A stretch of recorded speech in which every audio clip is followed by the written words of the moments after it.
All right. Last segment. This guy, Brendon Snyder, he's like a glam rock, metal, just like white guy rock. Okay. Kind of dude. He's about to rank Rush. He's got quite the collection. Yeah, I think he has 10,000 CDs. Damn. Maybe more. So he's about to rank Rush, and I'm just going to tell you off the bat, I'm not going to agree with a lot of what he's about to do. Okay. I don't know for a fact. I just have a feeling. It's just a gut instinct. Yeah. Okay. Caress of Steel. So we're starting at number 19. He thinks Caress of Steel is the worst Rush album. Already out of the gate, that is not true. Break that down for me. It has Lakeside Park on it, and it has Bastille Day. Those are two of the best Rush singles. Okay. Just singles. The rest of the album is like take it or leave it, but just because of those two songs, this is not the worst Rush album. Automatically going to get a boost, right? All right, coming in at number 18. Yeah. Vapor Trails. Agreed. This should be the worst one. Okay. Would you be happy with it if he swapped the Well, places of those, or would you say the other album still has? The other album, Caress of Steel, needs to be higher anyway, Okay. but Vapor Trails is definitely one of the worst albums. Your original drummer. I agree with this. All right, maybe I'm agreeing with him more than I thought. All right, self-titled Rush doesn't even have Neil Peart on it. It has their original drummer, John Rustin. But anyway, it's got jams on it, but it doesn't have Neil on it. Wait, pause real quick. Yeah. What is the album that you'd like to see at number 1 here, and you'd be disappointed if it was? It's ranked going any to be lesser? Moving Pictures because it's always Moving Pictures. And where do you stand on that? Moving Pictures. Okay. That's the one thing that like pretty Most much Rush fans align on. not just Rush fans, but like everyone. Music. Yeah, just the fanatics music in general, community right. agrees that Moving Pictures is the best Rush album. Did I get the guy? John Again, Rutsey. Sorry, that's his name. John Rutsey. A little disclaimer: I'm learning as we go here. Shmu is the actual authority on the matter. Yeah. I will offer info as I can. Prior to the album's release, Okay, I'm not mad at that. Clockwork Angels is their last album, 2013. I give it a 7 out of 10. It's good. Really strong side A, kind of a weak sauce side B. Oh, okay. But Open sure, strong, falls off a little. I'm not mad at that. coming in at number 15. Hold Your Fire. I agree. Okay. Okay, all right. Him and I agree more than I thought we would. So far, things are in line. Hold Your Fire is definitely 15. It's got bangers, but I don't like there's a couple things I don't like. I don't like the mixing. I don't like the reverb on the drums. I don't like the stiffness of the drum performances. It's almost too click tracky of an album, and it's thin, and there's no balls to it. But the songs, the songwriting, pretty good. Like the master itself is thin, or Yeah. okay. And the mix. It's too much of 80s schmaltzo. But it's still a 7 out of 10. Fair enough. I feel like I got some homework to do. Rush are one of those bands where everyone has a different opinion, pretty much except for Moving Pictures is number 1. Okay. Pretty much. All right, so number 14, Snakes and Arrows. I would switch Caress of Steel and Snakes of Arrows. Caress of Steel was the last one on number 19. So you throw this to the very end. It's one of the weaker albums. Okay. Yeah, Neil sounds kind of weak on this. It's their second album out of, they had like a 8-year hiatus or so where Neil lost his wife and his daughter. It was very tragic. And he stopped playing drums and blah, blah, blah. When he came back to drumming, it wasn't the same. You could feel that weight that was pulling him down, It- translating into the work a little bit. He just sounded tired. Yeah. He sounds tired on this album and uninspired. A little rusty. Rusty. Yeah. Number 13, Presto. I had no idea Rush was this prolific. Yeah, 19 studio albums. That's crazy, yeah. I like Presto a lot. I didn't used to, but then Angel of Fire Tools convinced me otherwise, and I opened my heart and I opened my mind, and I don't know. I just saw what's great about it. I started to see it. So Presto is like a later in my life album that I actually like by them. So I think this placement is fair. My favorite era. No. No.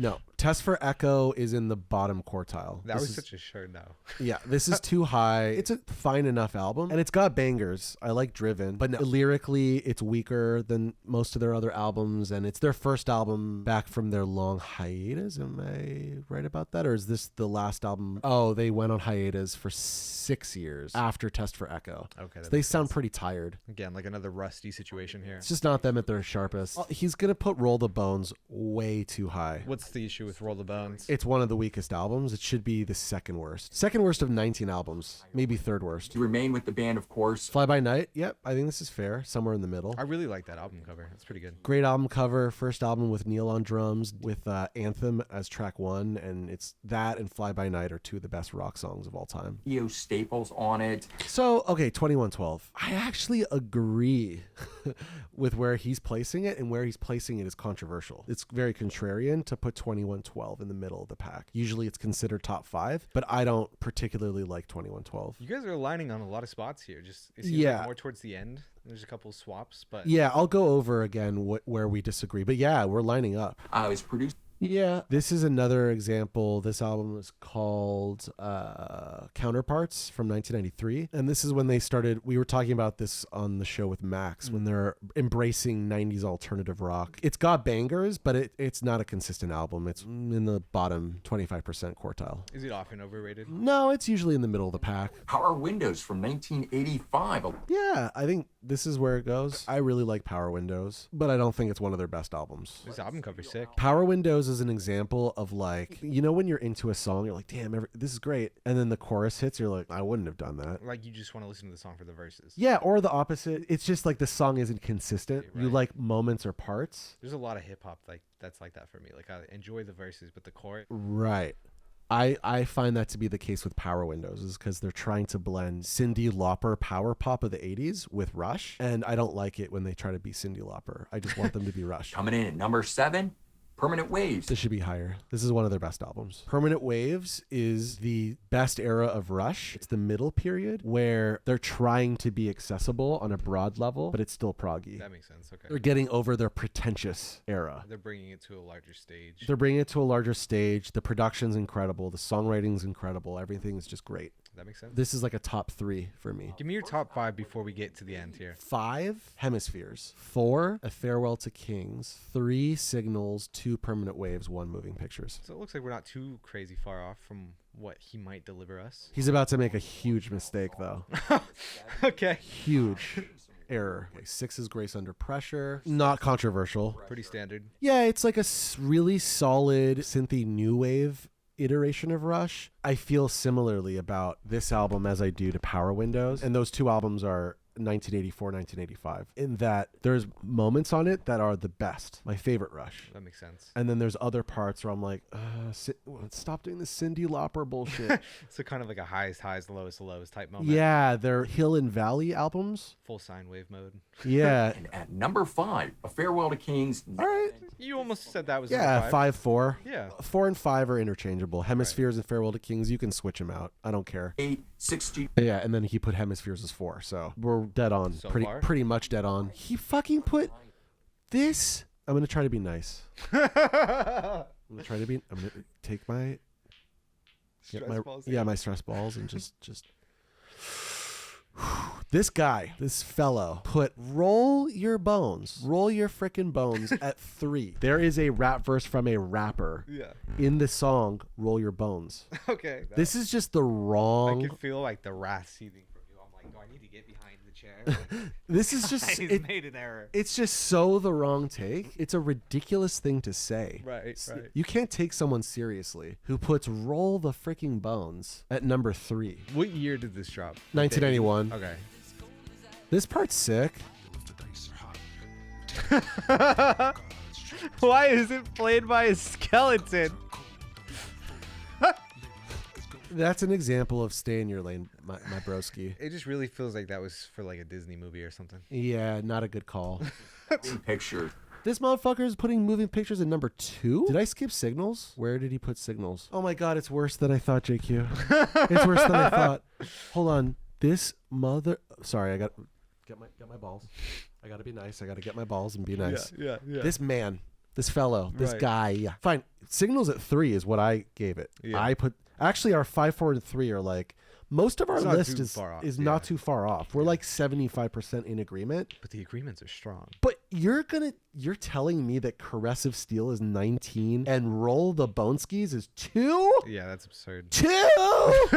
After what I just heard, not knowing the entire discography of Rush, hearing that and putting that high up there, I know that's wrong inherently. I think Roll the Bones might be... And I was born in 1999. It might be their second worst album. Like, Yeah. bottom 3. Roll the Bones is in their bottom 3 worst albums. Once you venture out, wouldn't you realize like there's something better? Like within the discography. Yeah, there's I don't know. 16. There's 16 to 17 albums better. Right, yeah, like it There's just doesn't literally make sense. 17 albums that are better than Roll the Bones in the Rush discography. Yeah. Anyways, it's It just absurd. felt like children's music or something. I don't know. Yeah, it's like the Michael Jackson thing. Whoa, shit. But anyway, yeah, he put Moving Pictures at number 1, which is not only true, but it is the move. Should we blast your Rush ranking into the tier list? Ooh. So, Moving Pictures all the way to S tier. It's the only album I'm going to put in S tier. Then we go to A tier. I'm going to put Signals. I'm going to put Hemispheres. That's what I'm going to do. I'm going to do Boomski,